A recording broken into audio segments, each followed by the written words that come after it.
വായോ ഇന്ന് നമുക്കൊരു മൂവിക്ക് പോവാം. നരിവേട്ട കണ്ടതിന് ശേഷം പിന്നെ സിനിമയൊന്നും കണ്ടിട്ടില്ലേ. അപ്പോൾ ഇന്ന് വണ്ടി എടുത്തില്ല, ഓട്ടോയിലാണ് പോക്ക്. മഴ എപ്പോഴാണ് പെയ്യുന്നതെന്ന് അറിയാൻ പറ്റിയില്ല. പിന്നെ എൻ്റെ ഷൂവും പുതിയതാണേ, മഴ പെയ്ത ഷൂവിൻ്റെ അവസ്ഥ പറയണ്ടല്ലോ. നമ്മളെപ്പോഴും മൂവി കാണാൻ പ്രിഫർ ചെയ്യുന്നത് ഫോറം മാളാണേ.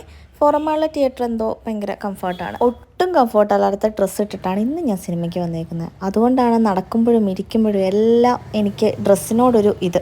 അപ്പോൾ കാണാൻ വന്ന മൂവി ഏതാണെന്നല്ലേ? JSK. സുരേഷ് ഗോപിയുടെ ഒരുപാട് വിവാദങ്ങൾക്കൊടുവിൽ റിലീസായ ഒരു സിനിമ.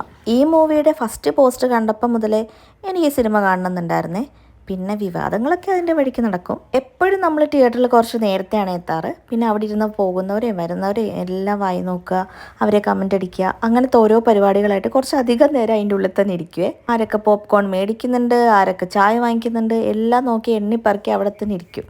ഇന്ന് സ്ക്രീൻ 4ലാണ്. ഏകദേശം PVRലെ എല്ലാ സ്ക്രീനുകളും ഞങ്ങൾ കവർ ചെയ്തിട്ടുണ്ട്. ആൾക്കാരൊക്കെ വന്നുകൊണ്ടിരിക്കുന്നതേ ഉള്ളൂ. എല്ലാവരെക്കാളും ഫസ്റ്റ് കയറിയിരിക്കുക, വരുന്നവരെയൊക്കെ നോക്കുക, അതൊക്കെ ഞങ്ങൾക്ക് ഭയങ്കര എൻജോയ്മെൻ്റ് ഉള്ളൊരു കാര്യമാണ്. എന്തായാലും മൂവി തുടങ്ങുമ്പോഴേക്കും തിയേറ്റർ ഓൾമോസ്റ്റ് ഫുള്ളായിരുന്നേ. അത്യാവശ്യം എല്ലാ സീറ്റിലും തന്നെ ആൾക്കാരും ഉണ്ടായിരുന്നു. മൂവിനെ പറ്റി പറയുകയാണെങ്കിൽ അത്യാവശ്യം നല്ല മൂവിയാണ്. ഒരിക്കലും നിങ്ങൾ ഇൻസ്റ്റാഗ്രാം റീൽസിലെ റിവ്യൂസ് കണ്ട് ഈ മൂവി കാണാൻ വരരുത്. അതിലെല്ലാവരും ഭയങ്കര മോശമായിട്ടാണ് പറഞ്ഞിരിക്കുന്നത്. പക്ഷെ അത്രയും മോശമായിട്ടൊന്നും എനിക്ക് തോന്നിയില്ല. വളരെ നല്ല മൂവിയാണ്. നമ്മുടെ നാട്ടിൽ എന്താണ് നടക്കുന്നത് എന്ന് കാണിച്ചു തരുന്ന ഇങ്ങനത്തെ ചില മൂവീസ് വരുമ്പോൾ അതിന് നെഗറ്റീവ് പറയാതെ മാക്സിമം സപ്പോർട്ട് ചെയ്യാനല്ലേ വേണ്ടത്. ശരിക്കും ഓരോരുത്തരും ഓരോ സിനിമയും ഓരോ രീതിയിലല്ലേ എടുക്കുന്നത്. ഓരോരുത്തരുടെ കാഴ്ചപ്പാടും വേറെയാണ്. അതുകൊണ്ട് മറ്റുള്ളവരുടെ റിവ്യൂ കണ്ടിട്ട് സിനിമയ്ക്കാരും പോകാതിരിക്കേണ്ട. നല്ല മൂവിയാണ്. എനിക്ക് ശരിക്കും നന്നായിട്ട് ഇഷ്ടപ്പെട്ടു.